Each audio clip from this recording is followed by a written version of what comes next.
Good day, friends. I hope you're doing really well. Just making sure this audio is working here.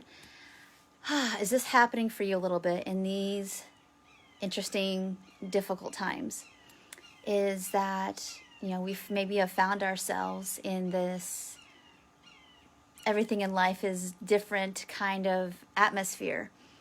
And it's totally normal that we'll be having all kinds of things pop up. Rage, grief, worry, and these are all super, super duper normal.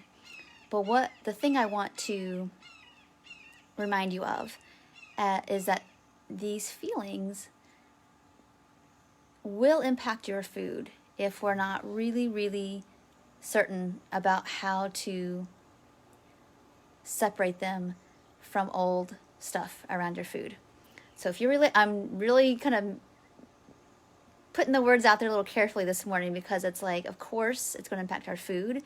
But I think for long-term longevity in riding these waves right now with feeling like, okay, wow, I did this hard thing and I learned so much, and not to basically feel like it's beating you. This is what we're going to talk about today, is accepting doesn't mean the same thing as giving up. And probably all of you who have ever considered not dieting anymore and trying to control your weight relate to this, because in our culture, you're supposed to battle your body till the bitter end, or weight loss happens, or you'll just keep dieting even if it doesn't work. You'll keep hating your body even if it doesn't work to make you feel better, in order to at least be seen as if you're not giving up. And that's pretty sadistic, to be perfectly honest. That's the mentality that we have in our culture. And I say it's time to drop the rope and this idea. And I'm going to give some examples of how I feel like that we can work more with these feelings, and so they don't get, again, re-traumatizing and triggering around our food.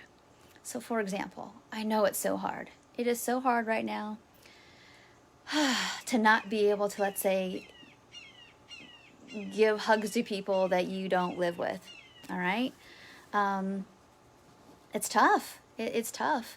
Now, if you're by yourself, or if you're even with people, that's the thing. Like, it's my daughter and my husband. We don't really go anywhere, so it's just the three of us. I have that gift, that blessing to be able to have that. But if you're on your own, or with people that are in and out, and maybe they aren't, maybe they have more exposure risk, and you guys aren't hugging or touching that much, that's hard to go without that contact. And you're going to have this old body memory, like, say, for example, of feeling alone, like nothing's there for you. That can impact your food by stopping reaching for what you actually need. That will look like, oh, I know I don't even know what I want to eat anymore, or I know what I want, but I can't have it, so why try?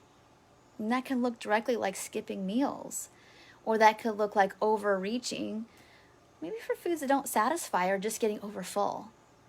And so you want to be able to catch that grief, but recognize, whoa, wait a minute. Did I hear myself say that, like, what's the point of eating from hunger and fullness? What's the point of, eating from hunger and fullness, or eating attunely because I'm not going to lose weight anyway? Or what's it matter because nobody sees me anyway? It's like, no. That is totally old somatic memory talk. And the truth is, you do matter, and it does matter, because we're not going to be in this situation forever. And it feels bad right now. But our job is like, okay, can I give myself the best I can in this situation? So it may be your hot water bottle, or your warm pad on your kidneys and your adrenals, cuddling up with your pets more, and in your blanket, in a pillow fort, and doing more of that. When you feel alone, like there's nothing there, doing more of that with your meals. I'm very serious about that. Like, every single meal needs to be this, use the body to help you feel more like something's there, and that it is totally worth you getting satisfied with your meal, because it's like a recapitulation. If you don't eat when you need to, or even if you're eating mechanically right now and you don't really know what you want to eat, but you just eat the thing that kind of works, that's excellent. Do that, and do it with a container, some safety. Do that.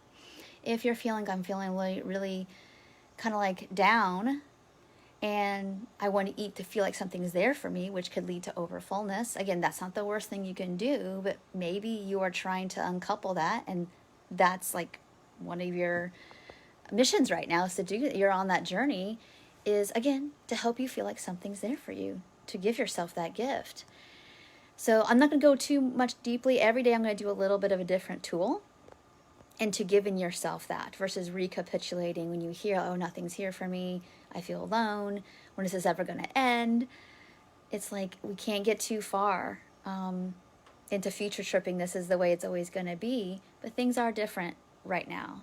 And how can we offer ourselves the food and the physical nourishment maybe we might need right now, and let your body be the one telling you that and be the resource.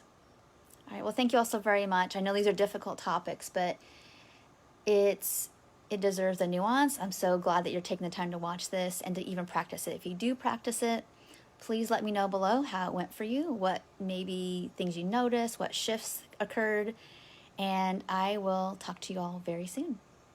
Bye now, and I'll talk to you next video.